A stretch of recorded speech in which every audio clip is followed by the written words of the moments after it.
Welcome to Daily Dose Radio, a 5-minute devotional podcast studying the Psalms verse by verse. Broadcast from the ever-beautiful Sharonville, Ohio, on the sunny side of Cincinnati. Hey, welcome back to Daily Dose Radio. The Bible Bistro is open for business. Chef Matthew is back in the kitchen, and he's arguing with Farmer Calvin, and Calvin is, I don't know if he's winning or losing, but he's the one that brings in all the fresh produce. And I think Chef Matthew wanted something different than what he's getting. So anyway, the Bible Bistro is here. We've got it fresh and delicious, cooked up, perfect for you today. It's Psalm 15, verse 5, and we're going to conclude our definition of the redeemed man. We're looking today at money. Oh, money. Why is it that money speaks so directly and so loudly of our motivations? But it always does. Money always does. You know, when you reach into somebody's pocket, you're really reaching into their heart. And so here the psalmist reaches into our pocket, and he's asking us the question by giving us these definitions. He's saying, what's your tongue doing? What's your heart doing? What are your eyes doing? Are you honoring those you shouldn't honor? Are you despising those you shouldn't despise? What are you doing with your money? How are you getting it, and what are you giving it to? Notice verse 5. His money he does not give to usury, and a bribe against the innocent he does not take.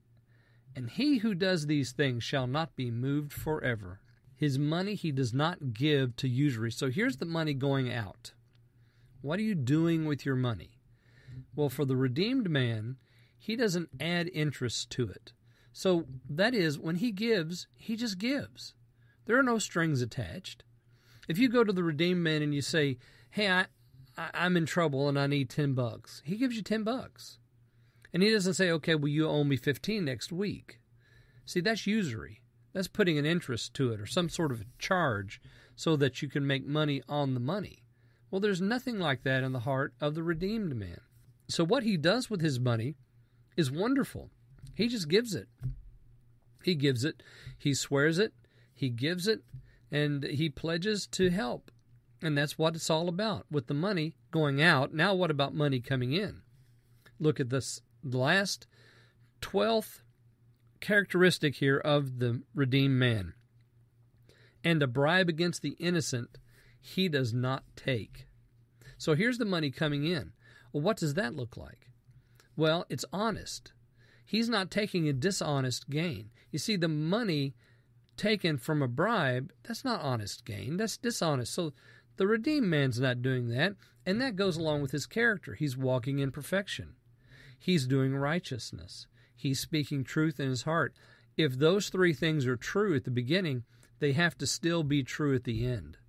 So those three things still have to be what's happening. A biblical spirituality that is active and alive in the heart of the redeemed man is being seen in the way he behaves with his money. He gives it to those in need. He doesn't take it from those who are trying to gain an advantage. And so he's doing what he has to do, but he's not doing it in a way that's crooked or deceitful or which gives him profit from a source that he never should take profit from.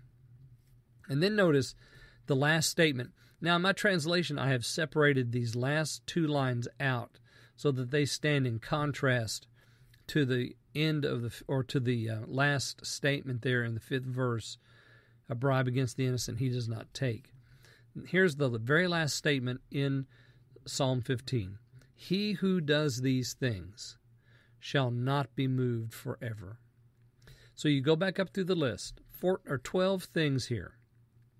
If he's doing these 12 things with his money, his eyes, his heart, his tongue, if he has a biblical spirituality active and alive in his heart, then, ladies and gentlemen, he's not going to be moved forever.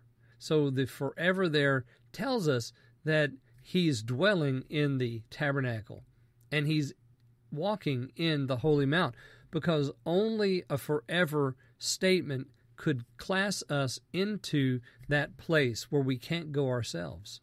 The man who's walking in this way, he shall never be moved. Join me again Next week, we're going to look at Psalm 16 on Daily Dose Radio. Thanks for listening to Daily Dose Radio. I'm David Smith. The music today has been performed by the Bluegrass Experiment. Thanks again for listening. I'll see you next time on Daily Dose Radio.